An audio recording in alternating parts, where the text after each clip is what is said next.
গতকালকে তোমাদের দাদার জন্য একটা স্যুট নিয়ে আসা হয়েছিল, সেটাকে আমরা রিটার্ন করতে যাচ্ছিলাম।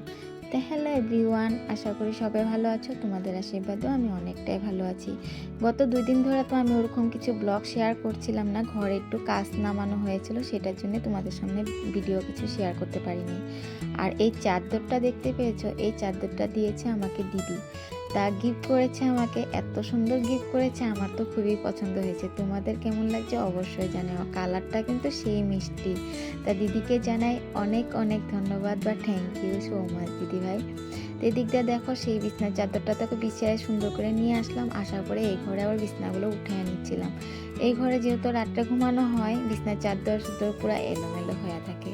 তো এদিকে আবার বিছনার চাদরটা উঠিয়ে নিলাম। আর 2 দিন ধরে তো কোনো ভিডিও তোমাদের কাছে শেয়ার না করার কারণটা হয়েছে, আমাদের ঘরে একটু কাজ নামানো হয়েছিল।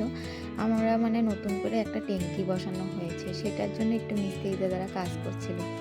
তার জন্য ভিডিও কিছু শেয়ার করা হয়নি 2 দিন ধরে। জানোই মিস্ত্রি লাগানো হওয়ার পরে কীরকম কাজ থাকে।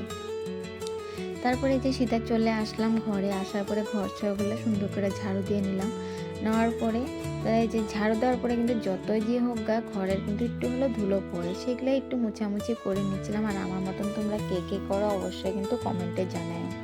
তো এগুলা এক এক করে সমস্তটা গুছিয়ে নিলাম। নেওয়ার পরে সম্পূর্ণ ভিডিও তো তোমাদের কাছে শেয়ার করা হয়নি, আরও অনেক কাজ করেছি, অনেক কাপড়ও ধুয়েছি আজকে, সেগুলো আর তোমার শেয়ার করে ছিটতে আসলাম।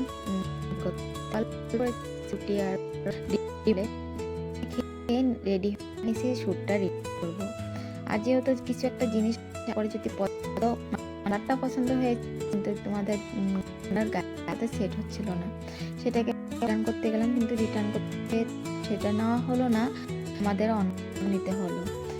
আমার মধ্যে কি নিয়েছিল দাদা, আর একটা পেন নিয়েছিল সেটাই, আর আমি ঘরের 2টা মতন পা মুছতে নিয়ে আসা হয়েছিল। তো সেটা নিয়ে চলে আসলাম। আজকের মতন এটুকুই। সবাই ভালো থেকো, সুস্থ থেকো, বাই।